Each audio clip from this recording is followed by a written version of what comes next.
It's one of the ugliest stories that we have to cover here, and sadly, it continues to happen across the valley. Cases of teen violence, many times involving group attacks.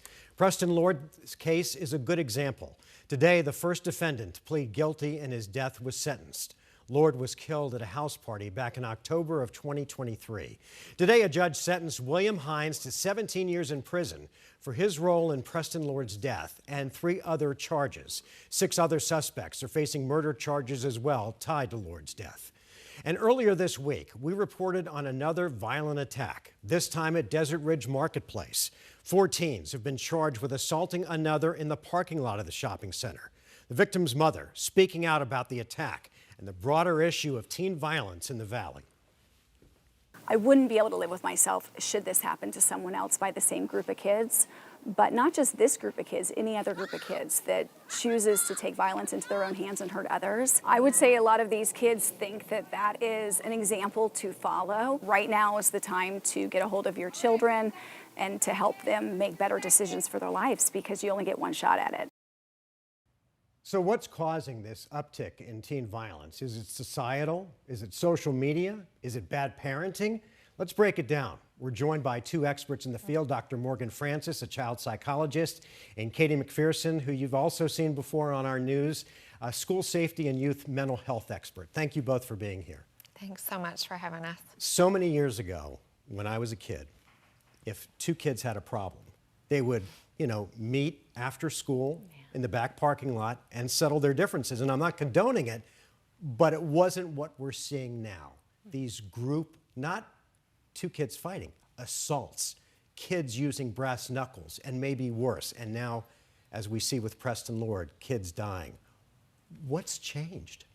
Well, we're seeing a big change in the severity of the aggression and its extreme violence. And we have to take in consideration how this is developing, and there are several factors. Teens want to feel like they belong, they look for social status, they look for meaning. And when we have wealthy individuals that come from affluent neighborhoods and attend elite schools, they're looking for risky behavior and dominance to exert that power and control. Now, when you say, and Katie, jump in here, affluence. Yeah. How does a parent's affluence impact teen violence? I don't understand the connection. Well, I'm just going to be really honest. The larger the home and the more affluence there is, sometimes, not all the time, there is not as much engagement because parents are actually engaging in sort of their own fun and parties as well. And we've seen that not only in the East Valley, but across the state as well. So is it a detachment of parental supervision, or is it something else, this feeling that, oh, my dad bought me a BMW, so he's in my corner if I do something bad? One of the hallmarks we see is emotional neglect. And when there's emotional neglect, there's a very hyper-independent individual, and they have access to many resources. There's also the lack of regard, and so we're seeing a really poor impulse control and a total disregard for empathy for others. And there's this feeling of invincibility. So I'm untouchable and no one can get to me. And that is also tied to the affluence of the kid's family? Correct. What has changed, Katie, since Preston Lord's death at the school level where you operate? I mean, I think administrators and teachers and parents are much more aware of, I have to take more regard for what's being reported. I've seen more vigilance from schools and parents working together. And I'm going to bring up COVID because it is an important part. If you track these boys, specifically these 7, up until about 14, they were fully engaged in sports, activities in school. When schools shut down and went online, there was some boredom, some substances, some alcohol, some sort of group mentality getting together out of that boredom, and some disengagement from parents as well. Born out of that distance learning that we all saw our kids go through? Yeah, and really nobody has been really talking about that much at all as it relates to this specific case. And really, we're not that far removed from the pandemic. How long do you think we'll see the aftershocks or the ripple effect from the pandemic when it comes to bad behavior? I think we're still seeing it. And to piggyback off of what Katie just mentioned, it's really important to note that these children, these teens, use this as a form of entertainment. This was streamed live.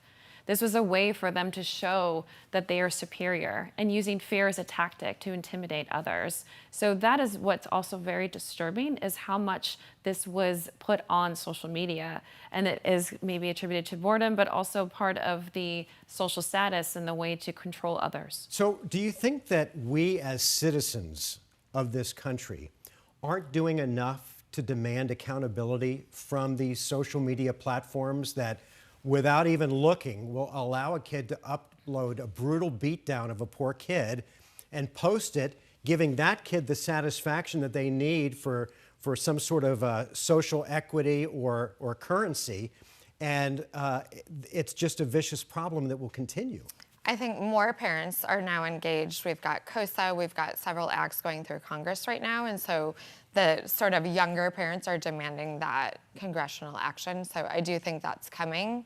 One thing that I would point out, though, is it is obvious with this particular case and the Gilbert Goons, as we've coined them, individual parents and families are struggling. And so sort of like mentioning mental health as sort of an explanation, it's an explanation, but it's not a solution. And so collectively as a community, we can no longer say like, oh, this kid's struggling, so we're just gonna like let his family take care of it. My heart breaks for Preston Lord's family. And even with today's sentencing of 17 years, it's not gonna bring Preston back. But my heart also broke for the parents of the kid that was sentenced today. And if you're a parent and you've done what you should do and you haven't disengaged with your kids, what is the best way forward for parents who are concerned? I would recommend definitely getting your child professional help, really focusing on trauma-informed therapy, using resources within the community, and being able to talk with your child and start to have conversations and opening up discussion is really, really important. I think so many parents are detached and really don't know what's going on in their child's life and really need to start moving forward and having more of a connection with their child. Any thoughts? Put your phone down, pay attention. This is a huge wake-up call. Yeah. This is an adult issue as much as it is a child issue. I truly hope we don't have to have more of these discussions, but I fear we will. Yeah. So thank you both for coming down. And again, our thoughts go out to, I mean, it's such a tough situation for all parties involved, and it's not a good look for our community. Yeah. Thank you both for